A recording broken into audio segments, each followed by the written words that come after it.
신약성경 사도행전 20장 36절부터입니다. 신약 페이지로 224페이지 사도행전 20장 36절부터 살피겠습니다. 이 말을 한 후 무릎을 꿇고 저희 모든 사람과 함께 기도하니 다 크게 울며 바울의 목을 안고 입을 맞추고 다시 그 얼굴을 보지 못하리라 한 말을 인하여 더욱 근심하고 배에까지 그를 전송하니라. 우리가 저희를 작별하고 행선하여 바로 곧으로 가서 이튿날 로도에 이르러 거기서부터 바다라로 가서 베니게로 건너가는 배를 만나서 타고 가다가 구브로를 바라보고 이를 왼편에 두고 수리아로 행선하여 두로에서 상륙하니 거기서 배가 짐을 풀려 함이러라.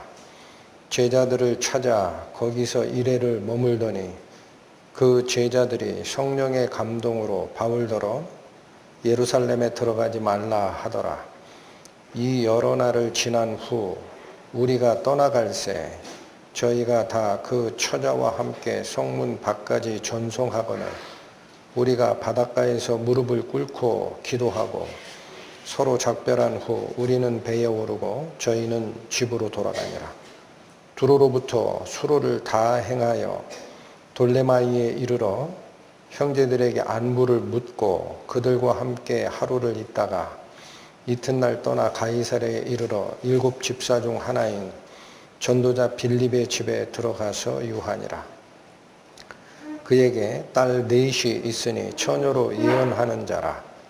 여러 날 있더니 한 선지자 아가보라 하는 이가 유대로부터 내려와 우리에게 와서 바울의 띠를 가져다가 자기 수족을 잡아매고 말하기를 성령이 말씀하시되 예루살렘에서 유대인들이 이같이 이 띠 임자를 결박하여 이방인의 손에 넘겨주리라 하거늘 우리가 그 말을 듣고 그곳 사람들로 더불어 바울에게 예루살렘으로 올라가지 말라 권하니 바울이 대답하되 너희가 어찌하여 울어 내 마음을 상하게 하느냐. 나는 주 예수의 이름을 위하여 결박받을 뿐 아니라 예루살렘에서 죽을 것도 각오하였노라 하니 저가 권함을 받지 아니하므로 우리가 주의 뜻대로 이루어지이다 하고 그쳤노라. 이 여러 날 후에 행장을 준비하여 예루살렘으로 올라갈새 가이사랴에 몇 제자가 함께 가며 한 오랜 제자 구브로 사람 나손을 데리고 가니 이는 우리가 그의 집에 유하려 함이라. 기도하시겠습니다. 하나님 감사합니다. 저희에게 오늘도 생명의 말씀 상고할 수 있는 기회를 허락하셔서 하나님의 뜻을 알고 저희의 삶의 지침을 다시 확인하게 하는 은혜의 시간 허락하여 주심에 감사를 드립니다. 이 시간 저희는 구원받은 그리스도인들이 무엇을 위하여 죽고 또 무엇을 위하여 살아야 하는지를 사도 바울의 사례를 통하여 배우고자 하오니 주님께서 저희의 마음을 인도하여 주셔서 그 진실한 뜻을 발견하게 하시고 저희의 행보도 발견된 주님의 뜻에 따라 맞추어 옮겨놓는 자 될 수 있도록 은혜를 더하여 주옵소서. 예수 그리스도의 이름으로 기도 올립니다. 아멘. 바울의 행적이 사도행전의 반 이상을 차지하고 있습니다. 근데 지금까지 사도행전에 기록된 바울의 행적은 믿지 않는 자들에 대한 전도의 행적으로 꾸며져 있었습니다. 그러나 20장 이후에는 바울의 믿지 않는 자들을 위한 전도가 아니고 예루살렘으로 가는 행로에서 바울에게 예고된 고난, 바울에게 예고된 고난과 또 그 바울이 신자들과 송별의 교제를 하는 내용이 중심이 되어 있습니다. 한마디로 20장 이후 우리가 상고할 것은 믿지 않는 사람들에 대한 전도 얘기가 아니고 믿는 우리들이 도대체 무엇을 위하여 살아야 되느냐라는 가르침이 그 속에 있다라는 사실을 꼭 기억해 주셨으면 싶습니다. 오늘이 3차 전도여행에서는 이제 마지막 행로이기 때문에 잠깐 슬라이드를 준비를 했습니다. 지금 이 지도는 이제 3차 전도여행 전체 아웃라인을 제시한 것이기 때문에 이걸 오늘의 본문에 해당하는 쪽으로 좀 일부만을 좀 가져왔습니다. 그래서 오늘 읽으셨던 20장 35절, 36절부터 읽으셨는데 20장 35절까지는 밀레도에서 바울의 제자 장로들에게 했던 고별 설교였습니다. 지난주에 살피신 것처럼. 그래서 지금 밀레도가 여기죠. 여기 밀레도. 에베소가 여기 있는데 배가 밀레도를 거쳐 곧바로 가는 행선 과정을 거치니까 에베소에 있는 제자들을 불러내서 고별 설교를 하고, 그리고 나서 오늘 21장에 보면 1절에 우리가 저희를 작별하고 행선하여 바로 고스로 갔다라고 되어 있습니다. 고스가 이제 여기입니다. 잘 안 보이시면 확대해 드리겠습니다. 고스 보이시죠? 밀레도에서 고스로 곧바로 가서 이튿날 로도에 이르렀다라고 되어 있는데, 참고적으로 이 고스라는 이 섬은 의술의 아버지 하면 누가 생각이 나십니까? 히포크라테스. 그래서 의대생들은 의대 졸업식에서 이 히포크라테스 선서를 합니다.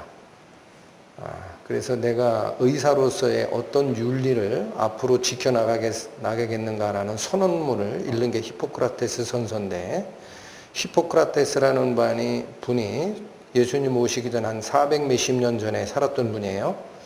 그분의 고향이기도 하고, 그리고 이 고스 섬에 히포크라테스가 설립했던 의과대학이 그 당시에 있었습니다. 성경에는 그런 일반적인 얘기는 하지를 않죠.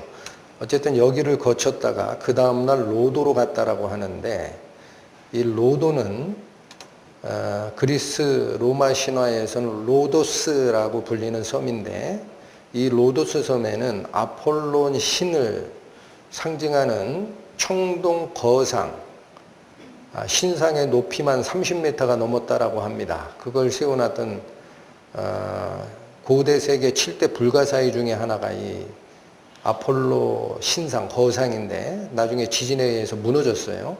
어찌됐든 그 로도를 거쳐서 바다라라는 곳까지 왔는데, 여러분 2절 보시면 베니게로 건너가는 배를 만나서 타고 갔다 이렇게 되어 있습니다. 그래서 이게 무슨 말이냐면, 바울이 드로아에서 아소를 지나 미둘레네, 그 다음에 밀레도, 그 다음에 고스, 로도, 바다라 여기까지 오는 이 행로는 아시아 대륙의 연안여객선을 탄 겁니다. 연안여객선. 그런데 바다라에 왔을 때 2절에 베니게로 건너가는 배를 만났다라는 거죠. 그건 지중해를 건너서 일로 가는 게 이 국제선이에요. 한마디로 국제격선을 여기서 다행히도 만났습니다. 그래서 갈아탑니다. 베니게라고 하는 곳은 어디냐? 여기 초록색으로 살짝 칠한 요 지역 있죠.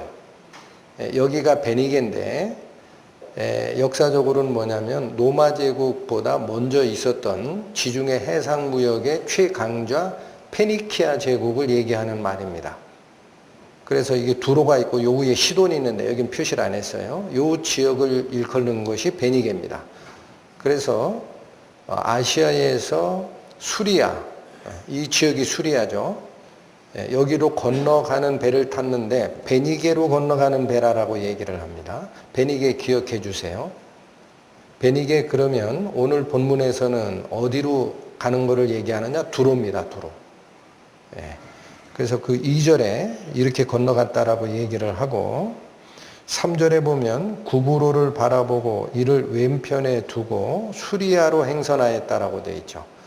바다라에서 출발해서 일로 가면서 구브로를 바라본 상태에서는 구브로를 왼편에 뒀다라는 것은 배의 항로가 이렇게 갔다라는 얘기입니다. 이렇게 가서 어디에 상륙했다? 두로에.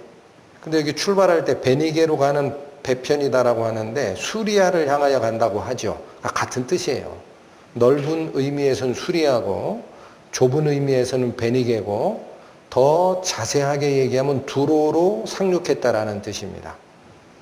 여기 가서 3절에 보면 두로에 상륙하니 거기서 배가 짐을 풀려 함이러라 라고 되어 있습니다. 그게 무슨 소리냐면 이쪽에서 지중해를 건너서 이 두로에 오는 이 배편은 무역선이라는 거예요.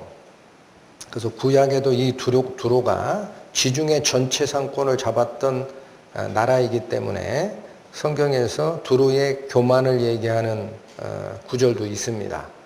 어찌됐든 무역선이 여기로 왔기 때문에 여기서 짐을 하역하는 기간이 필요했다라는 거예요. 그게 일주일입니다. 그래서 다행히 4절에 보면 제자들을 찾아 거기서 이래를 머물 수 있었습니다. 하역 기간이 일주일이나 걸린 거죠. 그리고 나서 다시 배를 타고 돌레마이, 이 돌레마이라는 이 지역은 구약 성경에선 악고라고 표현되는 이 지역입니다. 여기까지 왔는데 7절에 보시면 두로로부터 수로를 다 행하여 돌레마이에 이르렀다라고 되어 있습니다. 그러니까 수로를 다 행하였다라는 말은 항해가 거기서 끝났다라는 거예요. 물길로는 이렇게 해서 여기 돌레마이에서 물길이 끝났다. 그럼 나머지 여기서 가이사랴로 가고 마지막에 예루살렘으로 올라가는 이 길은 수로로 가는 게 아니라 육로로 가는 겁니다. 그래서 여기 이런 지명들이 나오면 또들 신경을 못 쓰시고 어디 무슨 얘기하는 거야, 외국어가 왜 이렇게 많이 나와, 이러신 분들이 많아요. 그래서 한번 정리를 해드렸으니까 이 그림을 기억해 주시고 필요하면 성경책 뒤에 지도 있으니까 참고해 주시면 되겠습니다. 자, 이제 슬라이드 말고 본문에 좀 집중을 해 주시기 바랍니다. 저런 행로로서 예루살렘으로 가는 길을 쫓아갔다라는 얘기인데 오늘 읽어드린 본문에 보면은 전도했다, 설교했다라는 얘기가 한마디도 안 나옵니다. 그렇게 중요하게 여기는 전도 얘기를 하지를 않고 3번에 걸쳐서 강조하고 있는 사건은 에베소 밑에 있는 그 항구 이름이 뭐였었죠? 밀레도에서 제자 장로들에게 했던 고별 설교 끝에 무슨 반응을 보였는지가 20장 36, 37, 38절에 나오고요. 그 다음에 배편을 타고 건너와서 두로에서 일주일을 머물게 됐다라는 거예요. 이건 하역 기간이 필요했기 때문에 그런 거다. 근데 그 일주일간 머물면서 가만히 있었겠어요? 이런저런 교제, 복음의 전도, 설교 다 하셨겠죠. 근데 그 얘기를 한마디도 안 해요. 그리고 나서 두로에서 있었던 핵심적 사항이 예루살렘으로 올라가지 마라라는 얘기를 했다라는 거죠. 그리고 나서 다시 가이사랴로 내려왔을 때 집사 빌립의 집에 머물렀는데 거기서도 아가보라고 하는 선지자가 내려와서 성령의 음성을 얘기해 주기를 예루살렘에 가면 유대인들이 바울을 체포해서 이방 사람들에게 넘겨주게 된다라는 얘기를 합니다. 그러니까 이 과정에서는 설교가 나오는 게 아니고 핵심이 뭐 하나밖에 없습니까? 바울은 예루살렘에 가면 체포돼서 핍박과 환난을 받을 것이다. 그걸 3번에 걸쳐서 얘기를 하십니다. 자, 우리 3절과 4절을 한번 보시죠. 구브로를 바라보고 이를 왼편에 두고 수리아로 행선하여 두로에 상륙하니 거기서 배가 짐을 풀려 함이러라. 4절 제자들을 찾아 거기서 이레를 머물더니, 여러분 두로에서 바울이 일주일간의 시간이 생겼을 때에 가만히 쉬거나 가만히 있는 게 아니라 제자들을 찾아 나섰다라고 합니다. 그러면 두로에 살고 있는 이 제자들이라는 이분들의 정체는 누구냐? 바울이 전도한 제자가 아닙니다. 이건 주의 제자라는 뜻이에요. 바울이 두로 지역에 가서 전도했다라는 기록은 사도행전에는 없습니다. 그러면 이들이 두로 지역에서 어떻게 구원을 받았을까? 거기에는 복음이 어떻게 전해졌을까? 사도행전 11장 가보시죠. 19절 207페이지입니다. 사도행전 11장 19절 때에 스데반의 일로 일어난 환난을 인하여 흩어진 자들이, 여러분 이 사건 기억하시죠? 스데반 순교 사건 때문에 핍박이 오니까 예루살렘을 버리고 전부 흩어졌어요.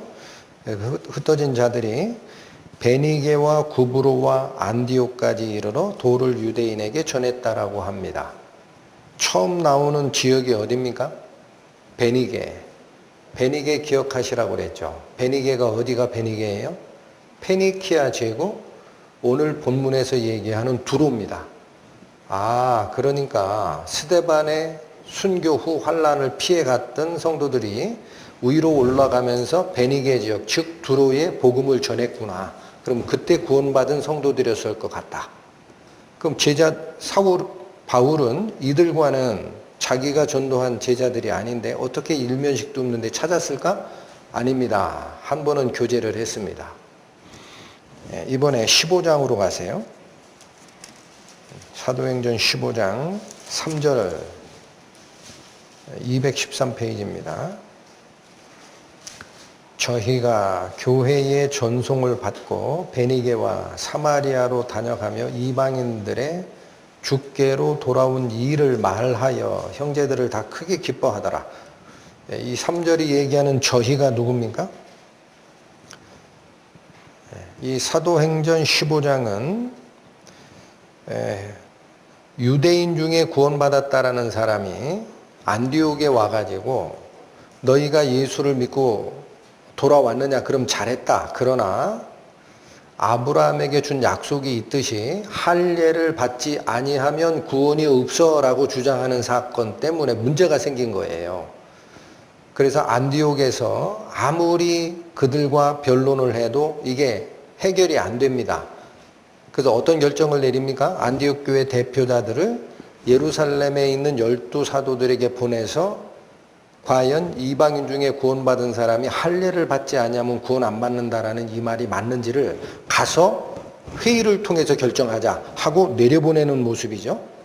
15장 2절을 먼저 읽겠습니다. 바울과 바나바와 저희 사이에 적지 아니한 다툼과 변론이 일어난지라 형제들이 이 문제에 대하여 바울과 바나바와 및 그 중에 몇 사람을 예루살렘에 있는 사도와 장로들에 보내기로 작정하니라. 파송을 하자. 그리고 나서 3절 저희가 교회의 전송을 받고 베니게와 사마리아를 다녀가면서 이방인들이 주님을 믿고 돌아온 얘기를 전했더니 이 말을 듣는 형제들이 다 크게 기뻐하였다라고 되어 있습니다. 그러니까 안디옥 교회에서 예루살렘으로 내려오는 그 과정에서 바울과 바나바와 몇 형제가 그냥 예루살렘으로 직행한 게 아니고 베니게 지역, 두로 지역을 통과하면서 바울의 1차 전도 여행 때 구원받았던 이방인들의 회심 사건을 설명을 해준 거예요. 그러니까 이 말을 듣는 형제들이 전부 다 기뻐하였다라고 얘기를 하죠. 그때 일면식이 있었던 겁니다. 바울이 비록 전도를 하지는 않았으나 교제를 한번 한 적이 있었다. 그래서 오늘 21장 4절에 보면 제자들을 찾아서 거기서 이레를 머물고 내려온다라는 얘기를 합니다. 그러면 이때 내려올 때 그냥 내려왔겠어요? 일주일간을 교제를 하는 그 바울은 그냥 대충 지내다가 내려왔겠습니까? 우리 드로아 지역에서 설교 중에 졸다가 떨어져 죽은 유두고를 살릴 정도로 밤새도록 설교하고 교제했던 그 바울의 열정이 여기도 있었단 말이에요. 근데 한마디도 기록을 안 해요. 무슨 설교를 했다. 그게 중요한 게 아니다라는 거예요. 지금부터는. 그 무슨 얘기를 하느냐. 4절 보세요. 제자들을 찾아 거기서 이래를 머물더니 그 제자들이 성령의 감동으로 바울더러 뭐라고 얘기했다고요? 예루살렘에 들어가지 말라 하더라.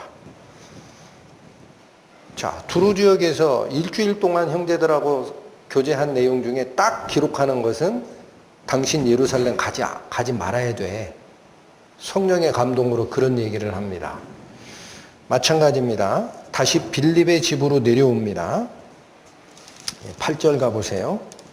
7절부터 읽겠습니다. 두로로부터 수로를 다 행하여 돌레마이에 이르러 형제들에게 안부를 묻고 그들과 함께 하루 있다가 이튿날 떠나 가이사랴에 이르러 7 집사 중 하나인 전도자 빌립에 들어가서 유하더라. 이제부터는 7 집사 중 하나인 빌립 집사 집에 들어가서 기거하면서 일어났던 일입니다. 그러면 여기도 일단 사도행전을 저희가 살피니까 집사 빌립과 가이사랴는 무슨 관계가 있는지도 한번 살피고 넘어갈 필요가 있습니다. 여러분 사도행전 8장으로 잠깐 가보세요. 사도행전 8장에 가면은 이 내용이 빌립이 어떻게 전도를 했느냐라는 내용을 담고 있는 것이 사도행전 8장인데 200페이지입니다. 사도행전 8장 5절에 보면 빌립이 사마리아 성에 내려가 그리스도를 백성들에게 전파하니 이렇게 돼 있죠. 그러니까 유대 지역에 있었던, 즉 예루살렘 지역에 있었던 12사도들은 사마리아는 혼혈 민족이니까 우리 유대인 아니야 해가지고 전도를 않는 문제가 있었던 거예요. 그런데 이 전도자 빌립은 무슨 말이야? 예수님께서는 유대에만 전하라고 하지 않았어. 너희가 성령을 받으면 예루살렘과 유대와 사마리아와 온 땅 끝까지 이르러 내 증인이 되리라 하셨잖아. 그러니까 나는 사마리아 전도하러 가겠다 해가지고 간 겁니다. 사도들이 꺼리는 지역을 집사 빌립이 전도하러 갔던 것이고 26절부터는 성령의 인도함을 받아서 에디오피아에서 올라와서 예배를 보고 내려가는 에디오피아 간닥의 여왕의 국고 맡은 4시까지 전도를 해요. 그 이방인 전도예요. 이거를 다 했던 기록이 사도행전 8장인데 40절을 가보십니다. 사도행전 8장 40절 빌립은 아소도에 나타나 여기 아소도라는 건 아스돗이에요. 아스돗. 그 블레셋 사람들이 거처하는 지역입니다. 아스돗에 나타나 여러 성을 지나 다니며 복음을 전하고 가이사랴에 이르니라. 그러니까 밑에서부터 지중해 연안 지역 블레셋 사람들이 머물렀던 아소도 지역부터 시작해가지고 쭉 전도를 해서 올라가서 어디까지 갔느냐? 로마군이 와 있는 가이사랴 그 지역까지 전도하고 가이사랴에 이르니라 라고 끝냈습니다.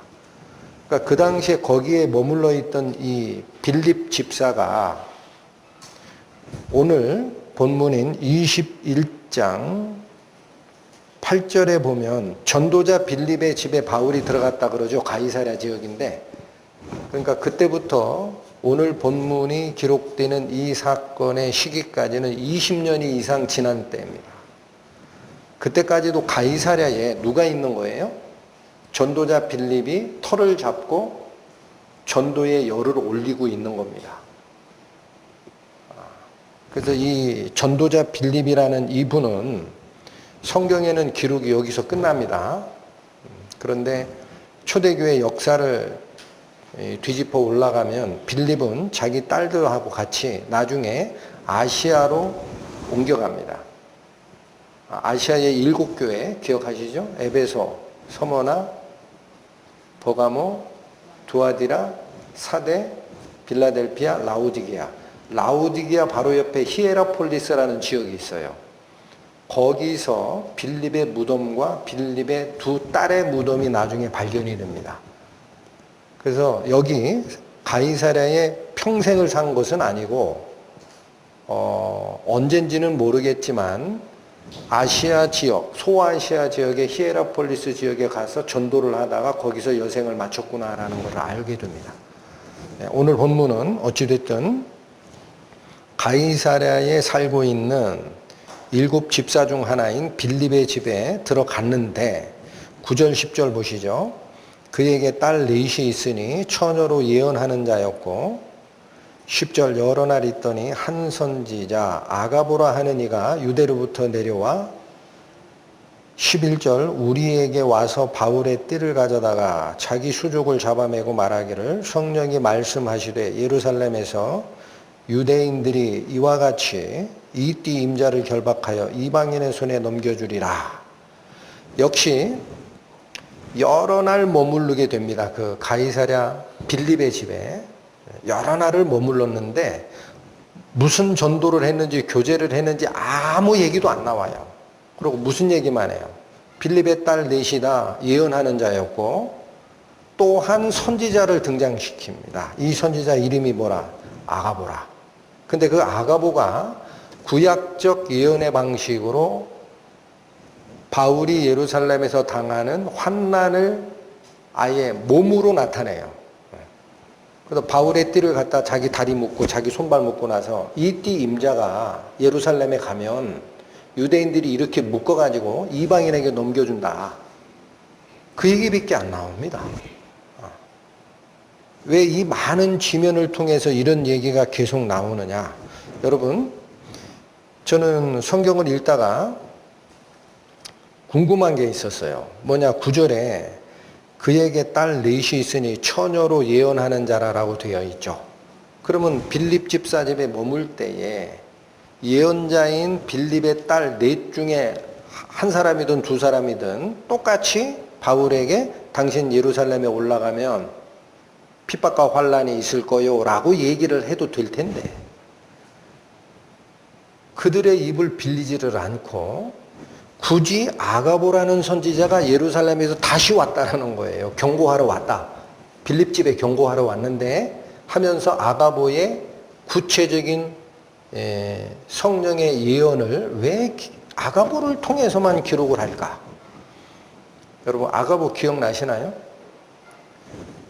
이미 이 아가보의 예언은 적중하기를 그 예언 틀림이 없다라는 이 입증이 된 사람입니다. 어디를 보시느냐? 11장으로 가십니다. 사도행전 11장.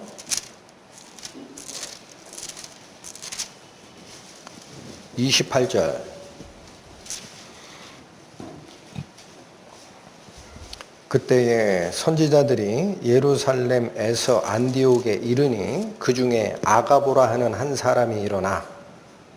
자, 여기 예루살렘에 있던 사람 중에 선지자 무리의 일부가 안디옥 교회까지 간 거예요. 근데 그 중에 아가보라고 하는 선지자가 일어나서 성령으로 말하되 천하가 크게 흉년들리라 하더니 글라우디오 때에 그렇게 되니라. 앞으로 흉년이 올 거요 라는 예언을 했는데 글라우디오 황제 때 그대로 됐다라는 거예요. 이 사람이 아가보예요. 그럼 오늘 본문에서도 이 아가보라고 하는 한 선지자가 유대로부터 내려왔다라는 얘기를 하고 있는 것은 그 아가보의 예언의 정확성을 다시 한번 등에 업는 겁니다. 성경은. 근데 그 아가보, 그렇게 정확한 예언을 했던 아가보가 하는 예언이라면 어때요? 정확하겠죠. 그냥 예언을 하는 자 빌립의 네 딸보다 훨씬 더 권위가 있는 사람을 끌고 들어온다라는 거죠. 근데 그가 한 이 예언 때문에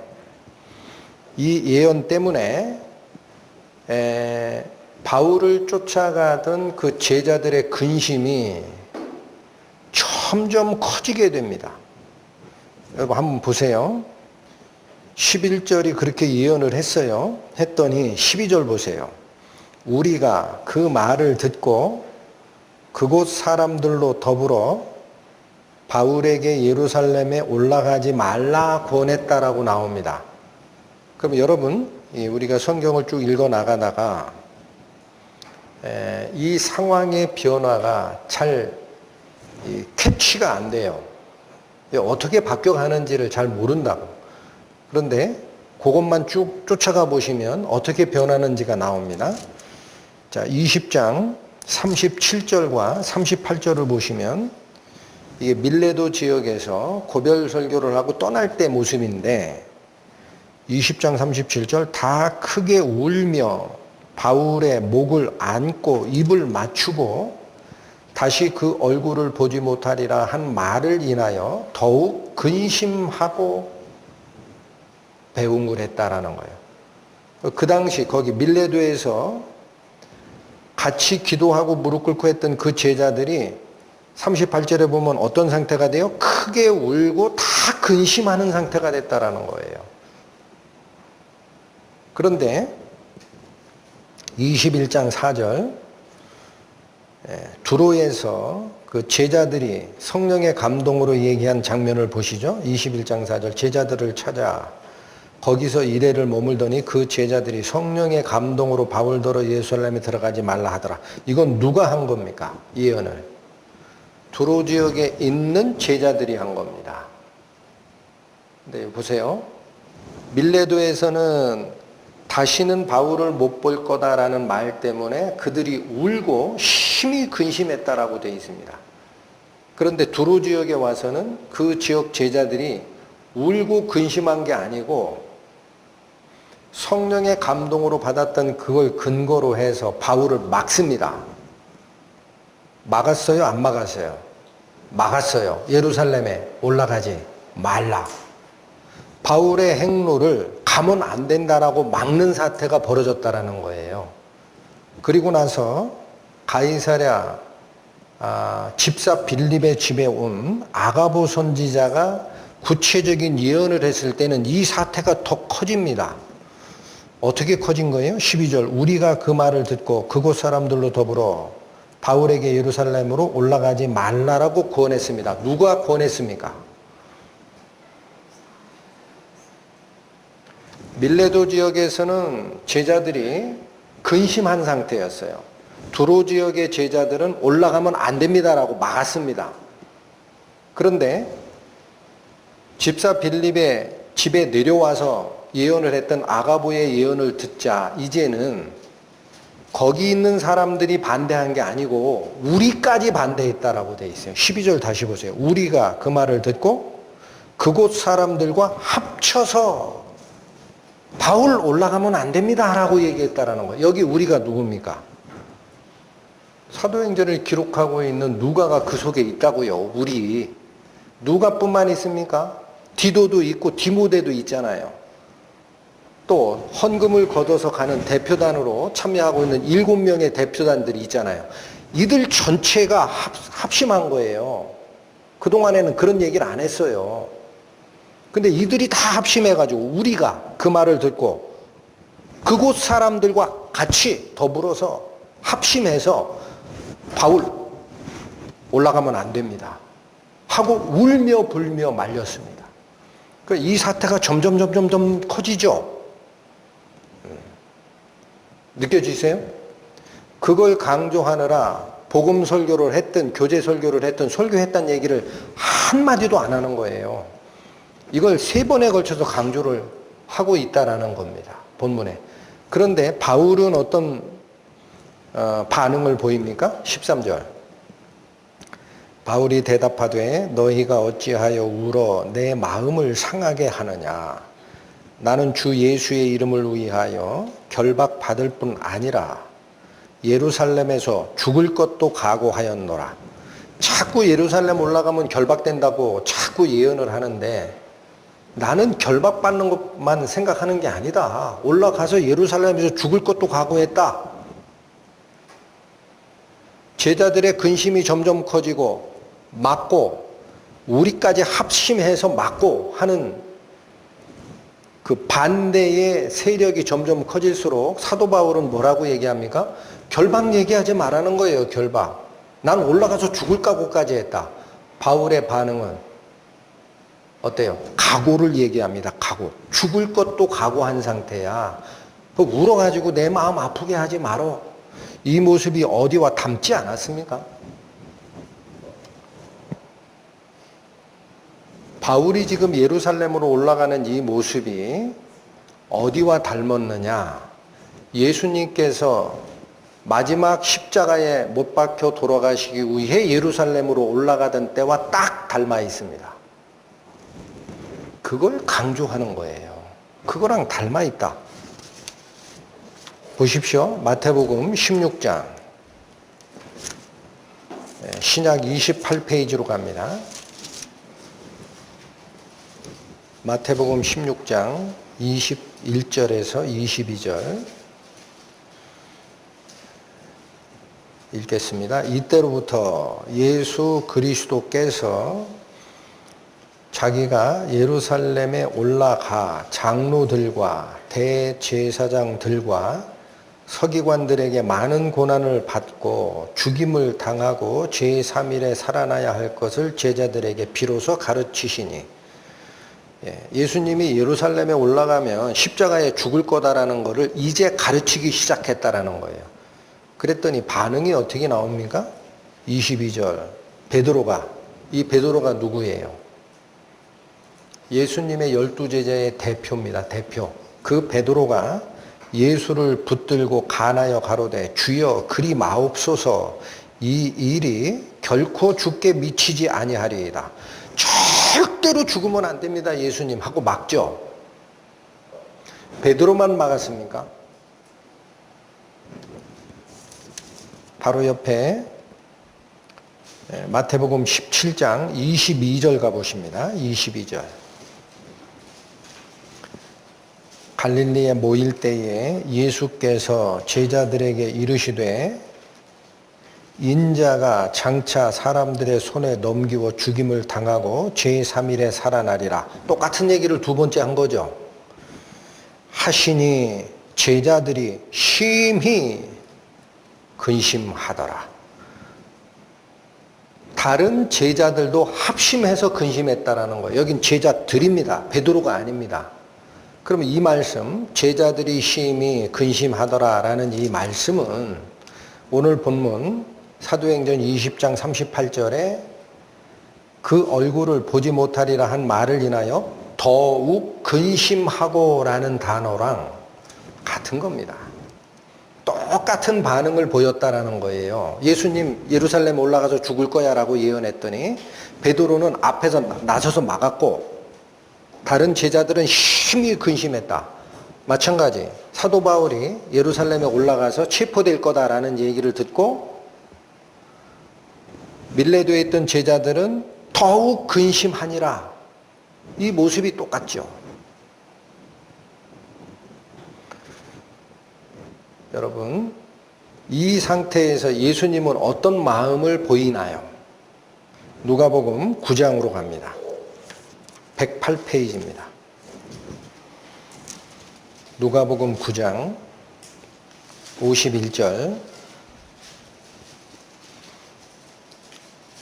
신약 108페이지 누가복음 9장 51절. 예수께서 승천하실 기약이 참에 예루살렘을 향하여 올라가기로 어떻게 하시고 굳게 결심하시고, 제자들의 반대가 크면 커질수록 예수님은 그 뜻을 굽히는 게 아닙니다.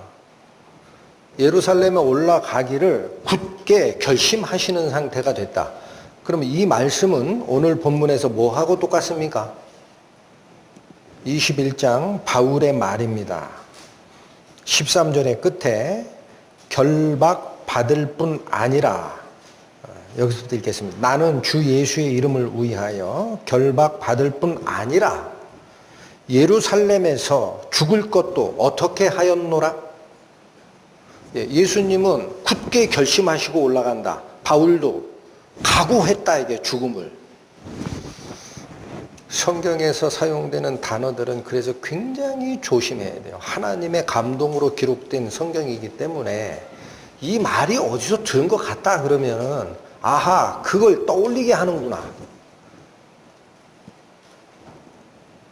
그런데 제가 이제 살피고 싶은 게 여기입니다.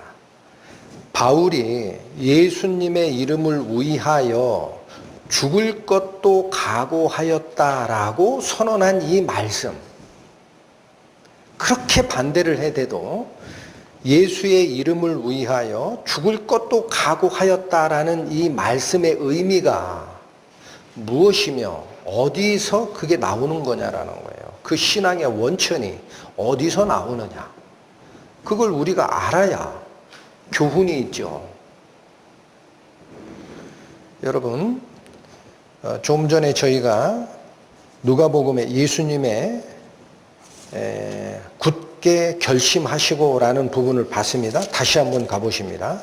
누가복음 9장 신약 107페이지. 조금 전에 읽었던 것은 51절 예수께서 승천하실 기약이 참에 예루살렘을 향하여 올라가기로 굳게 결심하시고 이걸 보여드렸어요. 그런데 그 전에 이 사태가 어떻게 촉발이 됐는지가 9장 22절에서 26절까지에 자세히 기록이 되어 있습니다. 이게 먼저 있었던 거예요. 9장 22절부터 봅니다. 가라사대 인자가 많은 고난을 받고 장로들과 대제사장들과 서기관들에게 버림바 되어 죽임을 당하고 제3일에 살아나야 하리라 하시고, 아까 마태복음 16장에서 읽었던 베드로가 쌍수를 들고 반대했던 그때 하신 말씀이 이 누가복음에는 9장에 기록된 겁니다. 이렇게 얘기하시니 23절 하시고 또 무리에게 이르시되, 자, 나는 예루살렘에 올라가면 죽게 된다라는 말을 예수님께서 하시고 나서 이 다음에는 교훈이 나오는 거예요. 누가복음은 23절부터 27절을 잘 봐야 됩니다.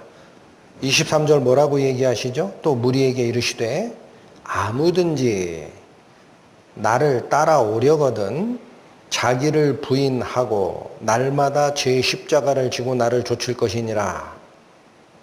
여러분 무슨 말씀하시고 계신 거죠? 나를 따라오기 위한 조건입니다. 예수님의 제자가 되기 위한 조건입니다. 오늘 본문 사도행전 21장이 전부 제자들은 해요. 응? 예수님을 쫓아가는 제자가 되기 위한 조건을 얘기하시는 거예요. 그리고 24절 누구든지 제 목숨을 구원코자 하면 잃을 것이요 누구든지 나를 위하여 제 목숨을 잃으면 구원하리라. 사람이 만일 온 천하를 얻고도 자기를 잃든지 빼앗기면 무슨 유익이 있으리요. 누구든지 나와 내 말을 부끄러워하면 인자도 자기와 아버지의 거룩한 천사들의 영광으로 올 때에 그 사람을 부끄러워하리라. 여러분 24절 집중해 주시기 바랍니다. 24절 누구든지 제 목숨을 구원코자 하면 잃을 것이요 누구든지 나를 위하여 제 목숨을 잃으면 구원하리라. 24절이 가르치는 바는 뭐예요? 제자도가 아니고요. 더 근본적인 얘기를 하시는 거예요. 어떻게 구원받을 줄 아냐? 너희가 구원을 받으려고 하면은 어떻게 해야 되는지를 아느냐 이거예요. 누구든지입니다. 누구든지 제 목숨을 구원코자 하면 잃어버릴 것입니다. 나는 하나님 앞에 거룩하고 내 평생 교회를 섬겼고 나는 하나님 앞에 경건한 삶을 살았습니다. 그러니까 나는 하나님 앞에 합당한 자 아닙니까? 이게 자기 목숨을 구원코자 하는 자입니다. 그거 잃어버리게 된다. 반대로 누구든지 나를 위하여 제 목숨을 잃으면 예수님을 얻고자 자신의 목숨을 버리게 되면 그 사람이 구원을 받을 것이다. 이게 구원의 원리입니다. 이 제자들에 대한 얘기입니까? 아닙니다. 앞에 누구든지예요. 누구든지 제 목숨을 구원코자 하면 잃을 것이요 누구든지 나를 위하여 제 목숨을 잃으면 구원하리라. 그 시대 사람이나 지금 시대 사람이나 그 시대 예수님의 제자들이나 지금 이 시대를 살고 있는 우리들이나 똑같다라는 거예요. 누구든지. 이것은 구원의 일반 원칙이다. 내 목숨을 구원하고자 스스로 하느냐? 네가 하나님 앞에 네 스스로 옳은 자로 쓰려고 하느냐? 그리하면 구원을 잃을 것이다. 반대다. 누구든지 예수님 때문에 내 목숨을 버리는 결정을 하는 자는 구원을 얻으리라. 이 가르침이 그대로 누구에게 간 겁니까? 바울에게 간 겁니다. 바울. 나는 주 예수의 이름을 위하여 결박받을 뿐 아니라 예루살렘에서 죽을 것도 각오하였노라. 예수님의 입에서 나간 말씀이 바울의 고백으로 나오는 거예요. 그것이 바울이 주님을 쫓아갔던 근원이라는 겁니다. 근데 참 이런 말씀을 드리면 이해를 못 하시고 또 어렵다고 그래요. 구원을 받고 싶으십니까? 그럼 나 스스로 하나님 앞에 의로운 상태로 인정받겠다라는 걸 포기하시라니까. 안 된다고요. 예? 자기를 구원코자 하면 잃을 것이다. 그렇게 가는 사람은 없다. 반대다. 나 예수를 위하여 네 목숨을 잃으면 그때 구원이 돼. 반대야.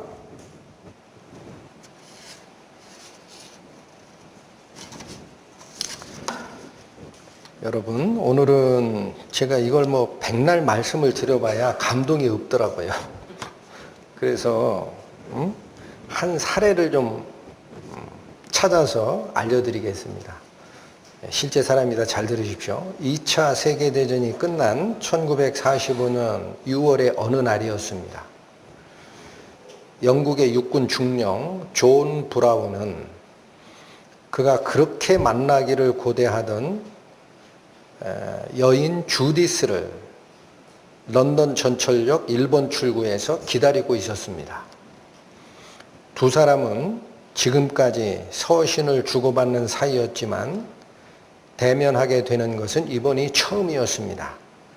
전쟁 중 죽음의 공포에 사로잡혔을 때 브라운은 우연히 젊은 여성 작가인 주디스가 쓴 책을 읽다가 삶의 희망을 되찾게 됩니다. 이에 브라운은 주디스에게 용기를 내어 편지를 쓰게 되었고 이게 계기로 서로 간에 수많은 서신이 오고 갑니다.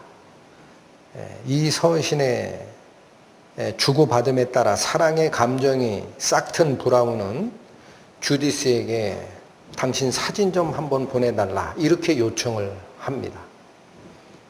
그러나 주디스는 진정한 사랑은 당신도 편지에 썼던 것처럼 얼굴의 아름다움에 있지 않다 이렇게 말하면서 자신의 얼굴이 추하다는 이유로 당신의 마음이 바뀐다면 그것은 진정한 사랑이 아닐 것이라면서 사진 보내기를 거절합니다.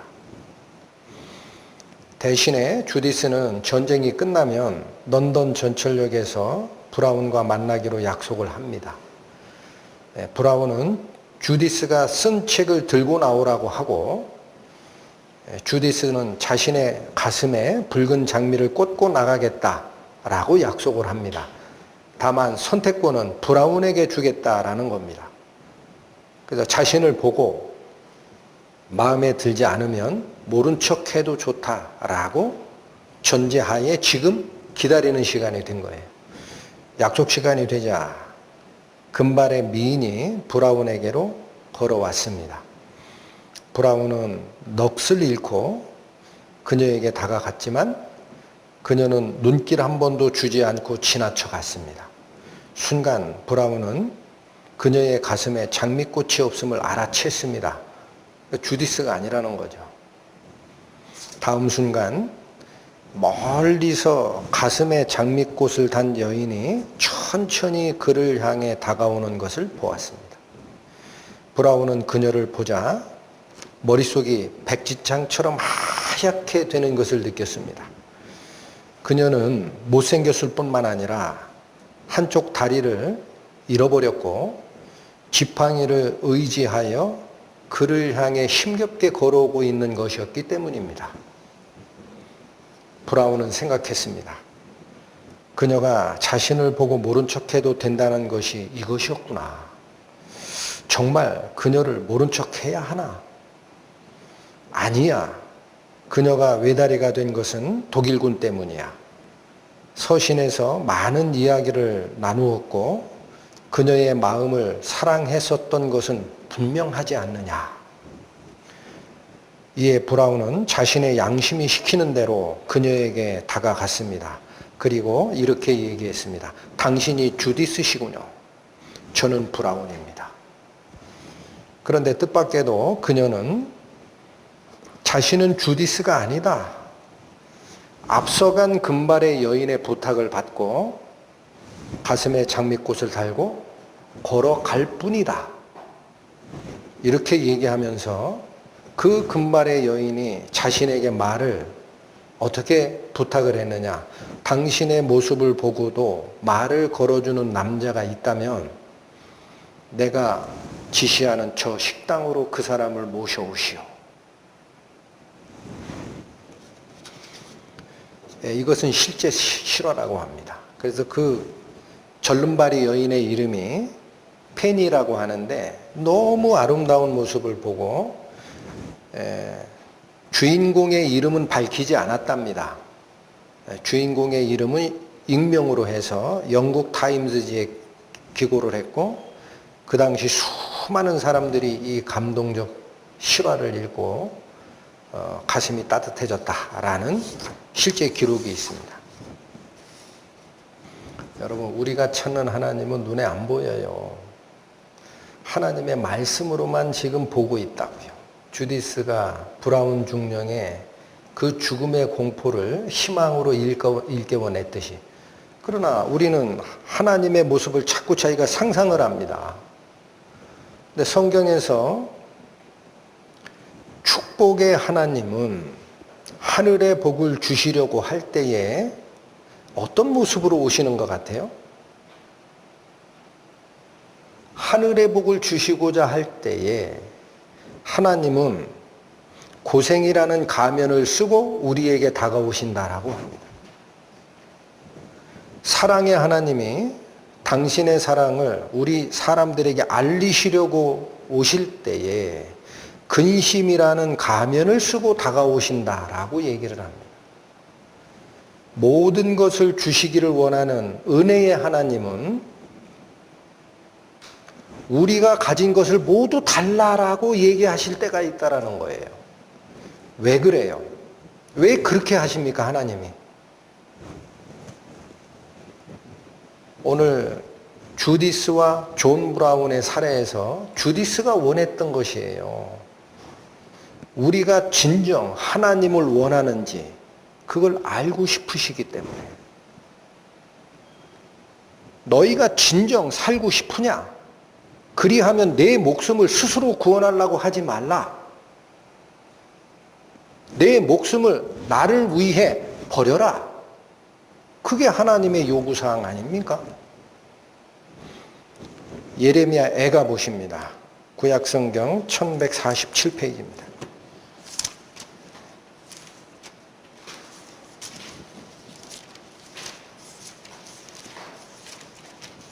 예레미야 애가 3장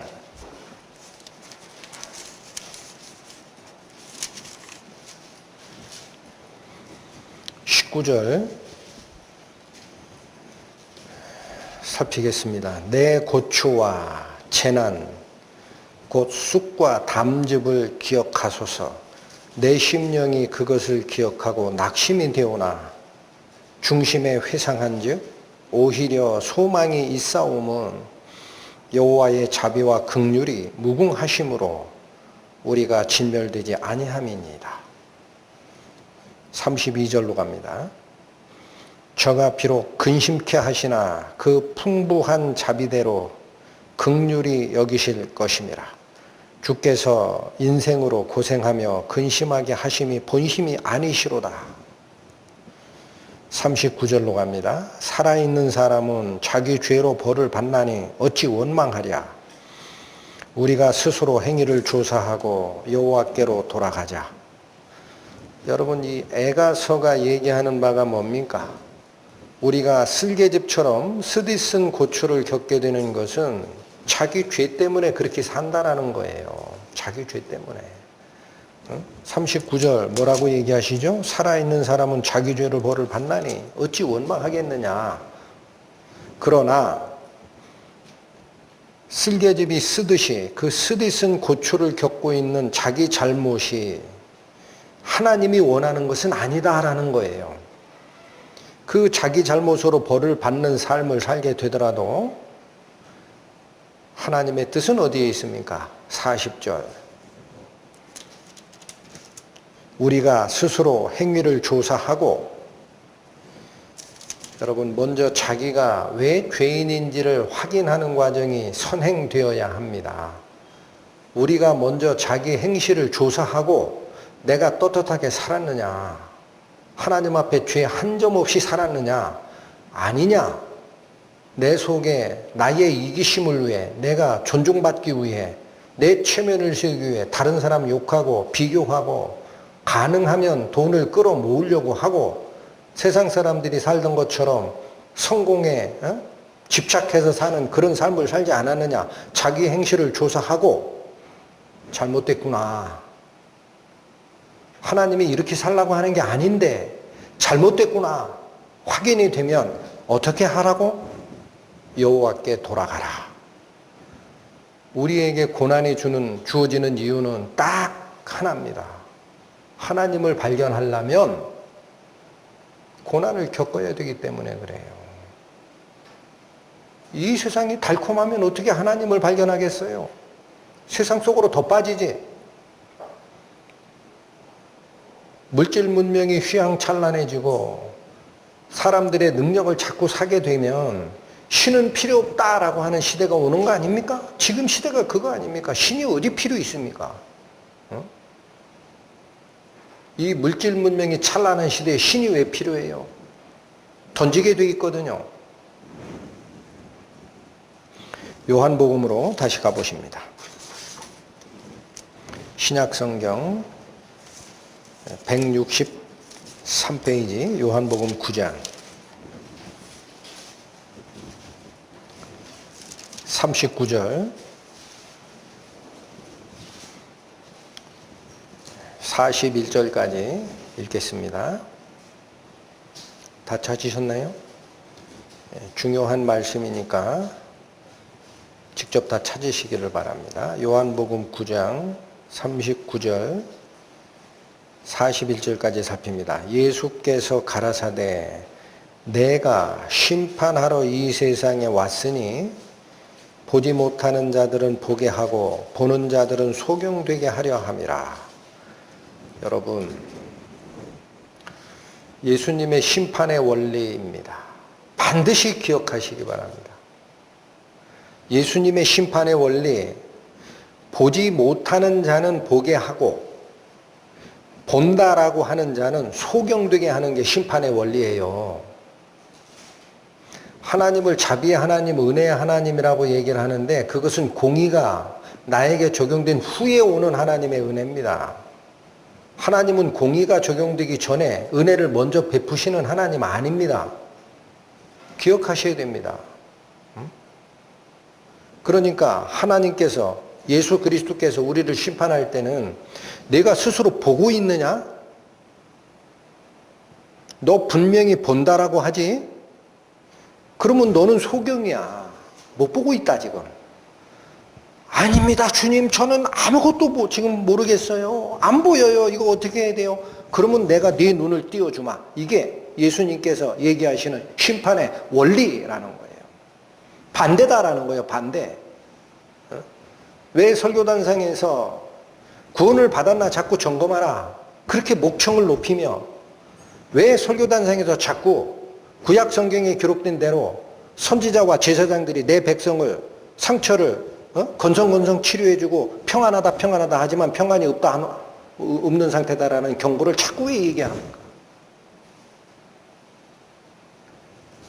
안 죽은 자는 거듭난 적이 없는 거예요, 여러분. 하나님의 말씀 앞에 내가 안 죽었죠. 경험이 없다 암만 생각해도 안 죽은 자는 거듭난 게 그 가짜예요. 이 말씀이 심판의 원리라고요. 못 보던 상태가 보게 되는 게 구원이에요. 계속 보고 있는데 예수님이 좋아서 내가 영접했다고요? 그런 구원은 없다 이거예요.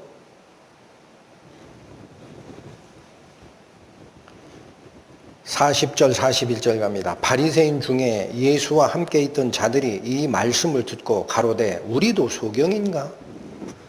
여러분 바리새인이 누굽니까? 성경에 능통한 자입니다. 그 당시 이스라엘 백성들을 가르쳤던 선생입니다.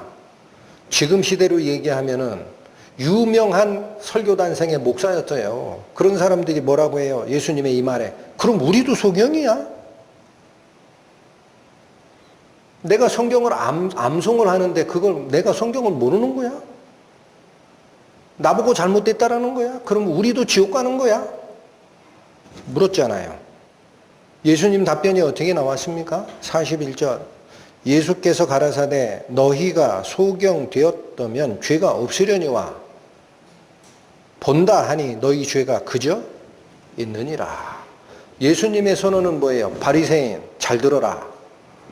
내가 구약 성경을 암송을 하고 납비 교육을 받았고 지금 백성을 가르치는 자고 율법에 대해서는 최소의 11조까지 드리고 일주일에 2번 금식한다고 자랑하지만 너는 지옥감이야. 그 얘기입니다 지금.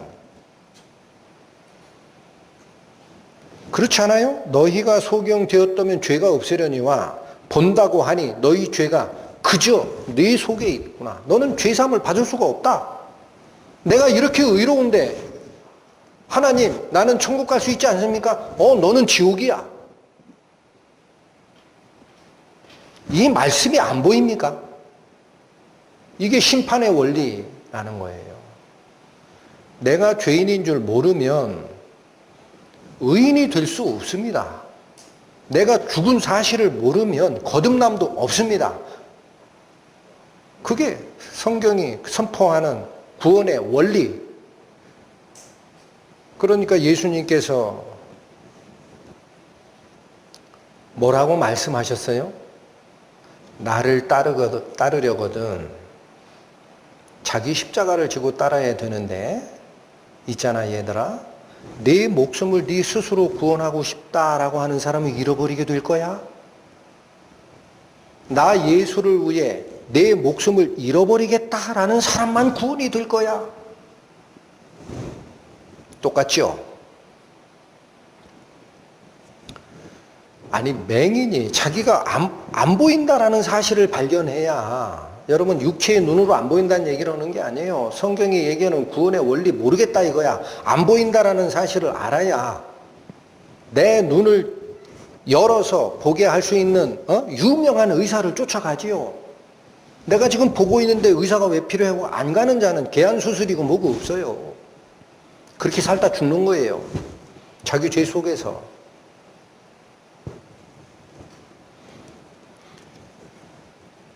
바울이 다른 모든 제자들이 그렇게 근심하고 바울의 앞길을 막아쓰고 심지어 바울 최측근에서 같이 전도를 했던 누가든 디모데든 디도든 다른 교회의 헌금 전달 대표자 7명으로 서 있는 그들이건 간에 다 합심해서 올라가면 안 됩니다. 울고불고 막았을 때 바울이 입으로 뱉은 그 말씀 나는 주 예수의 이름을 위하여 죽을 것도 각오하였노라 라는 이 신앙은 바울에게 얘기하는 신앙이 아닙니다.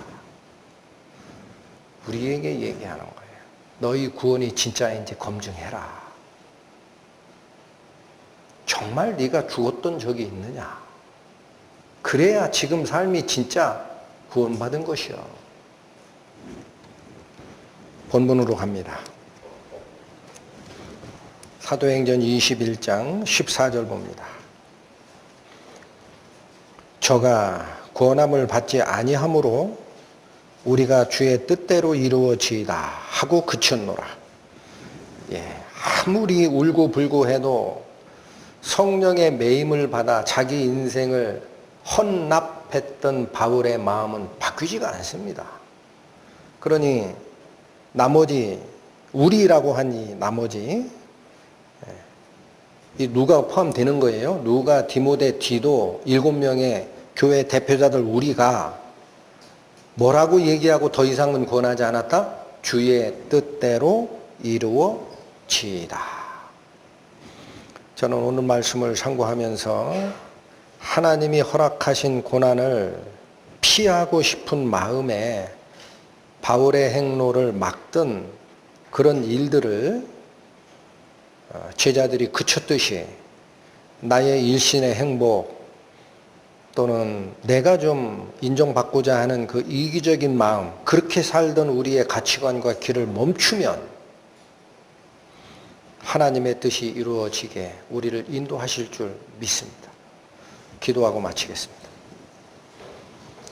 하나님 감사합니다. 주께서 진즉에 말씀하셨듯이 나를 따르려거든 자기 십자가를 지고 나를 쫓아야 되느니라. 너희가 네 목숨을 스스로 구원하고자 하느냐? 그렇다면 잃을 것이요. 나를 위하여 네 목숨을 잃고자 하는 단계까지 가느냐? 그리하면 구원하리라 하였던 이 비밀의 원리를 사도 바울의 신앙을 통하여 다시 확인하는 시간을 가졌습니다. 저희 믿음 없는 자들을 하나님의 말씀으로 일깨워 주시고 살아가는 이 길에 오직 그리스도, 나를 구원하신 구주, 그분의 생명으로만 살아가는 자 될 수 있도록 은혜를 더하여 주옵소서. 저희의 앞으로의 생각과 행보를 주님께 맡기며 예수님의 이름으로 기도 올립니다. 아멘.